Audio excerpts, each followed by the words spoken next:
Hi.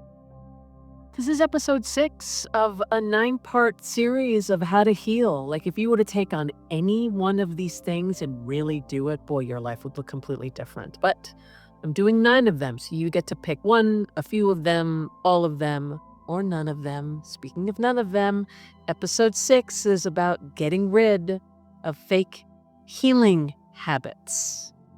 You might be thinking, Anna, what does that mean? What are fake healing habits? I'll tell you, this is the episode for you if you're curious about that. Let's talk about one of the ways, the sneakiest ways, that we stay stuck performing healing instead of actually living it and doing and being healing. Hi, my name is Anna, and in this episode, I'm calling out the ways we look like we're healing while secretly avoiding the uncomfortable parts that real growth requires. Because here's the truth. There's a whole industry that profits from you and I and everybody else staying stuck in a loop of consuming instead of integrating, consuming healing as opposed to doing healing. And sometimes without realizing it, we swap one form of avoidance for another, and we just have better branding on it. Why do we do that? Because fake healing feels good. It looks good. It gets likes, but it doesn't actually change your life. It doesn't do anything for your healing. It doesn't do anything. So we can feel like we're doing something, but then we're like, why am I doing the same thing? What do you think fake healing is? I'm going to give you a couple examples. This is what it looks like. Binge watching, trauma recovery videos, but never actually applying what you've learned. I have a bunch of these, by the way. My hips can sometimes get really locked up. I have a whole bunch of videos around like unlocking your hips. I have a bunch of videos that never do them. While my hips are in pain, I'm like, I really should look at a video. I never do them. That's called fake healing habits. Woo! Here's another one. Reposting inspirational quotes while ignoring your actual emotional needs. I do not do that one. I actually do the work on my emotional self. But you might be someone, maybe you know someone who does that.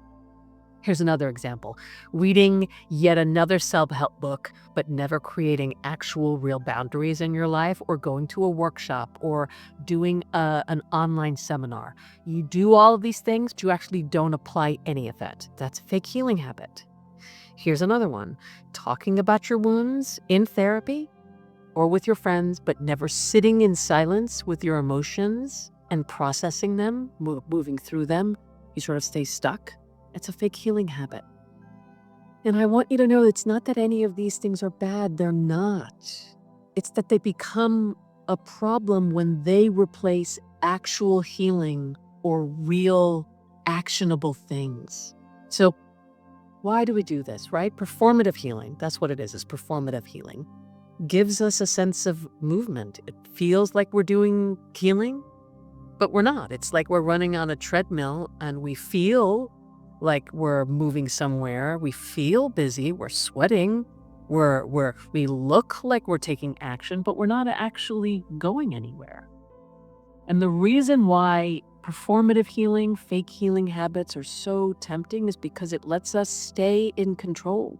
We don't actually ever have to risk failure, vulnerability, or actual change. If you're someone who wants to start a business, if you're someone who wants to do art or start coaching or start doing something, you can just continue to amass and consume information about it, but never actually take the next step.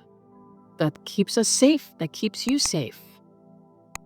You feel like you're in control, but you actually stay exactly where you are. You stay safe. You stay the same. Healing is not something we consume.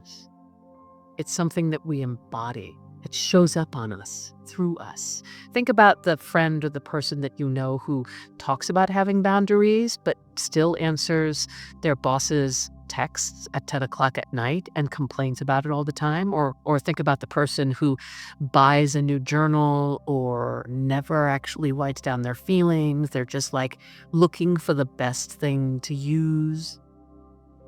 Or finally, about the person who says they're doing the work, but they avoid any uncomfortable conversation, any confronting conversation they would need to have in order to make a difference in their lives. That's what performative healing or fake healing habits look like. So you don't need to do more. You don't need to consume more. You need to do more with what you already know. You actually need to do the things. You need to let the healing that you already know move from your head to your heart to your body to action. So here are some reflection questions, and then I'll talk about homework.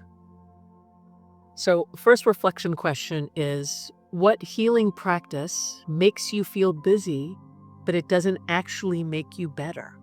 Doesn't make your life better? Here's another question.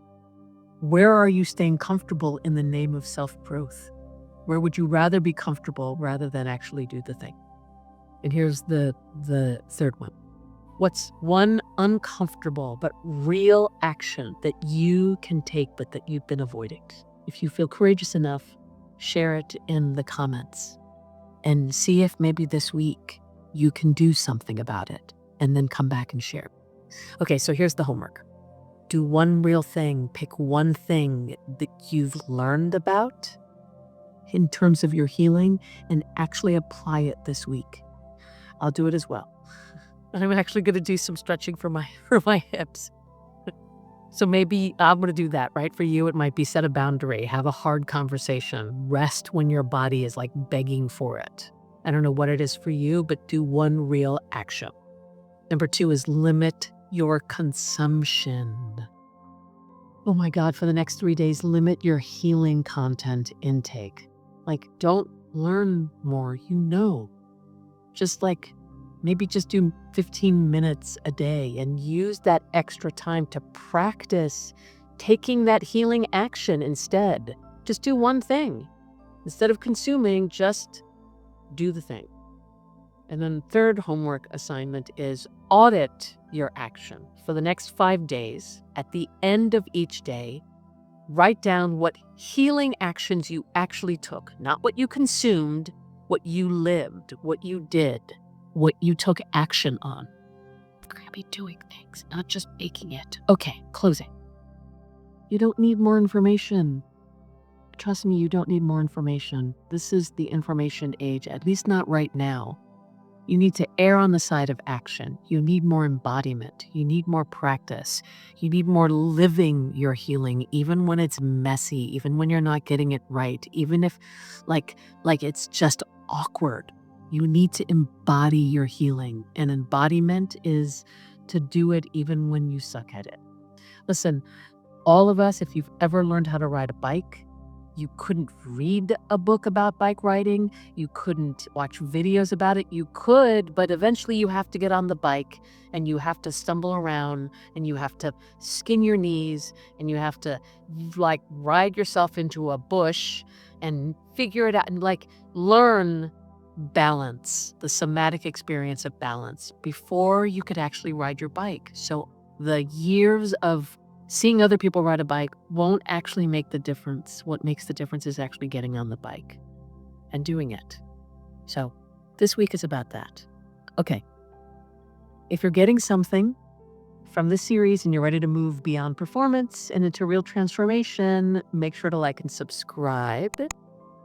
Get to where we start shifting from theory into practice and from scrolling, like what you're doing right now, into actual living. All right, so let's stop pretending and let's start becoming. I wish you well. Good luck this week.